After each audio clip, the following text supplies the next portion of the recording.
Yo, what's up guys? Ngayong araw ay magpalipad kami ng saranggola. So naisipan ko na paliparin itong di-octopus ko guys.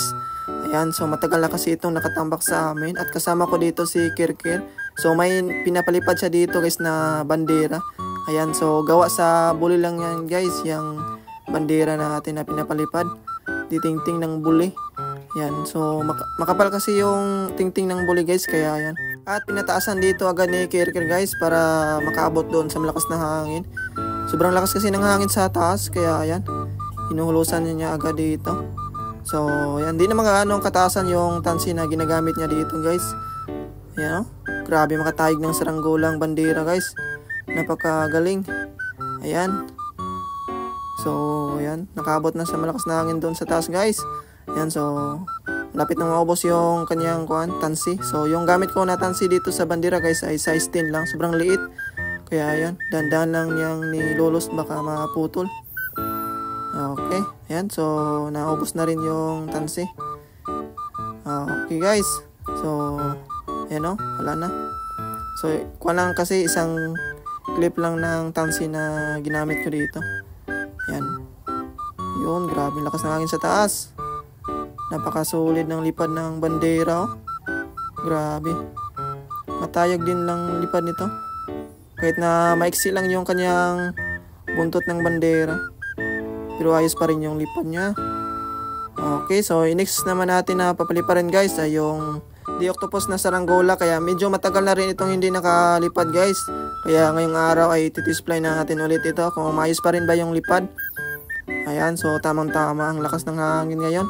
So makikita natin ngayon guys kung gaano kaganda yung lipad ng ating saranggolang octopus. So sa gustong manood ng tutorial ng ganitong saranggola ay kuha nyo guys, hanapin nyo lang dito sa aking video. So nandun yung tutorial nya.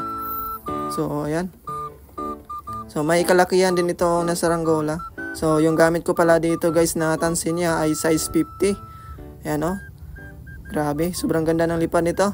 Hindi pa nga natin na kuha natalian yung tansi niya. So ayan guys, tatalian muna natin ito para matitisplay na. So ito yung tansin na ginagamit ko. Medyo konti na lang to guys dahil palagi itong mapuputol. Kaya ayan, so tinatalian ko na agad dito. So ito na guys, okay. Ayan na.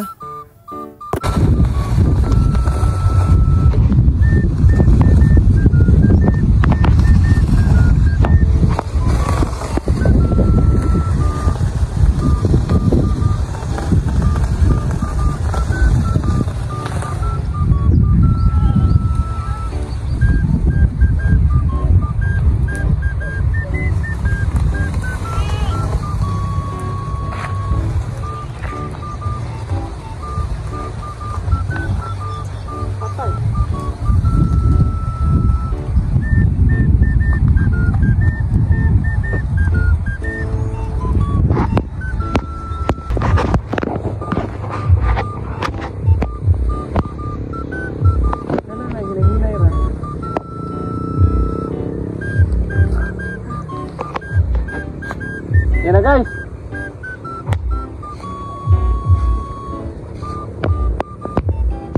Sila. Tapos sila.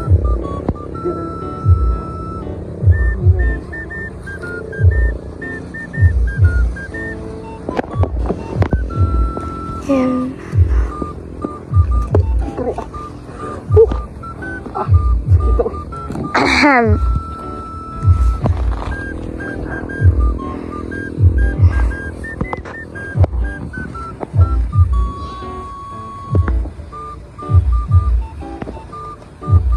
So ayan na nga guys, lumipan na yung ating saranggolang octopus. Ayan o, grabe guys, napakaganda ng lipad nito. Ayan o, grabe. Ayos yung lipad pa rin nga guys. Kahit na medyo na to, may pagkaluma na. Api! Gamay na. Kung ano dapat? Bitara.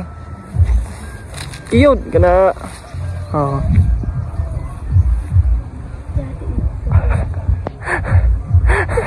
Pakul ba? Pakul ba na octopusa?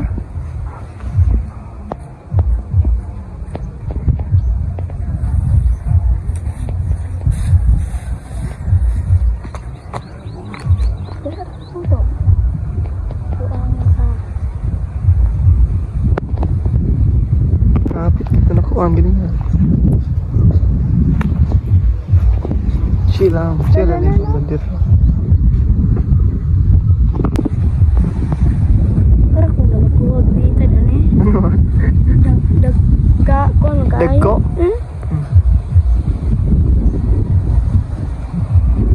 Hala? Ha?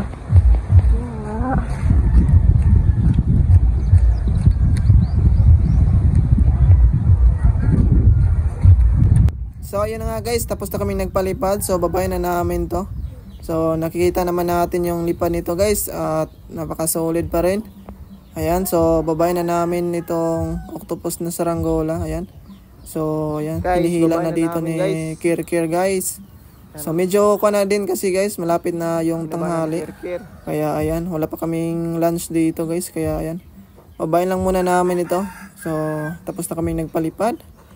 Okay, ayos pa rin yung lipad nito. Okay, so nababa na yung saranggolang octopus. So next naman natin na babayin yung bandera. So ayan, hindi naman namin ito pabayaan na dito lang lumilipad guys, dahil konti lang yung tansi kasi, kaya ayan, baka kuan bumagsak naman ito. Hindi naman mataas yung tansing dala namin ngayon, kaya ayan, babayin lang namin dito. So ayos na yung palipad namin ngayong araw guys. Nakikita naman natin na mga solid pa rin yung mga lipad nitong dalawang saranggola. So ayan, ito lang yung bagong bandera natin, ay bagong gawa to. So may tutorial din ako dito guys, nasa aking isang channel dito sa Yanex TV Official. Nandoon yung tutorial ng ating saranggolang bully na bandera. Ayan. So nababa na namin yung dalawang saranggola dito. Ayan. So hanggang dito na lang muna guys. Maraming salamat sa inyo.